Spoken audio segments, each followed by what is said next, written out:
Fresh controversy is brewing over Prince Harry's decision to wade into U.S. politics after his close friendship with Jill Biden emerged. The prince has a firm friendship with Dr. Jill Biden after the pair met 7 years ago when he was still representing Britain as a prominent royal. The Democrat president-elect has even joked that his wife had spent too much damn time with him. But the cozy relationship adds to concerns in Britain about Harry poking his woke nose into US politics, and comes months after he and Meghan released a video urging Americans to reject hate and vote in the presidential election.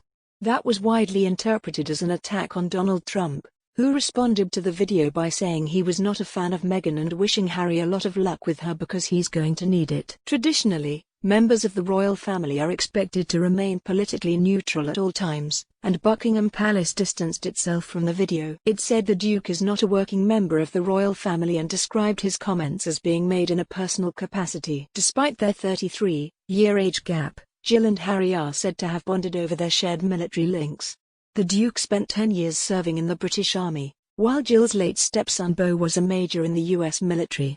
Harry and Jill's long-standing friendship stretches back to May 2013 when they met at a reception for US and British wounded soldiers in Washington, D.C. They appeared to strike up an immediate bond as the following year Jill traveled solo to London for Harry's inaugural Invictus Games, where they were pictured beaming together during several of the events. Joe joked he was a little worried about how much time Harry and Jill were spending together, a gag the then vice president repeated in 2016 when his wife again met the prince at the games in Orlando. Jill went to London for the last games. She spent too much damn time with Prince Harry, he said. The Bidens further attended the games in Toronto in 2017, the same year that Harry stepped out in public with Meghan, 39, for the first time. In the wake of a U.S. election cycle that divided the country in which votes in key swing states went down to the wire, Harry's relationship with Jill risks fresh accusations of partiality. The Sussexes' September video for Time 100 calling on Americans to cast their ballots and reject hate speech provoked fury in the White House, where it was judged a thinly veiled swipe at President Trump. At the time Trump hit back, "I'm not a fan of hers. I would say this." And she has probably heard that. "I wish a lot of luck to Harry because he's going to need it." Senior administration aide Corey Lewandowski said, "They made Britain great again by leaving. I hope they do the same for us." Sources close to the pair pushed back at accusations the video was a tacit endorsement of Biden or a partisan intervention in the election. But royal experts drew different conclusions in the wake of remarks made by the couple appearing to stretch the strict code political neutrality expected of royals. Royal biographer Robert Jobson told DailyMail.com that it may be easier for Meghan and Harry to give up their royal titles altogether given the business and political agenda they appear to want to pursue. Robert Olds and Neil McRae, of the Eurosceptic Bruges Group think tank, said the video was naked campaigning for the Democratic nominee. They said, "These woke warriors have breached protocol by interfering in an election. The House of Windsor should act swiftly, stripping Harry and Meghan of their royal titles." DailyMail.com editor, @large Piers Morgan said, Prince Harry poking his woke nose into the US election and effectively telling Americans to vote against President Trump is completely unacceptable behavior for a member of the royal family. Accusations of a brazen partisan intervention, which are now being re-examined after Harry's friendship with the incoming First Lady came to the fore, came after the prince's negative feelings towards the president were aired. Publicly, the Sussexes have made their views on subjects from climate change to online bullying known. But privately, in an embarrassing hoax phone call with Russian pranksters posing as teenage climate activist Greta Thunberg, the prince said President Trump's championing of America's coal industry meant he had blood on his hands. Days before the Time 100 video was released, activist and Democrat campaigner Gloria Steinem revealed that Meghan had been calling U.S. voters, explaining that she and the Duchess of Sussex reached out to people together in order to encourage them to take part in the election process. "She came home to vote. The first thing we did, and why she came to see me, was we sat at the dining room table where I am right now and we called voters," Gloria, 86, told Access Hollywood.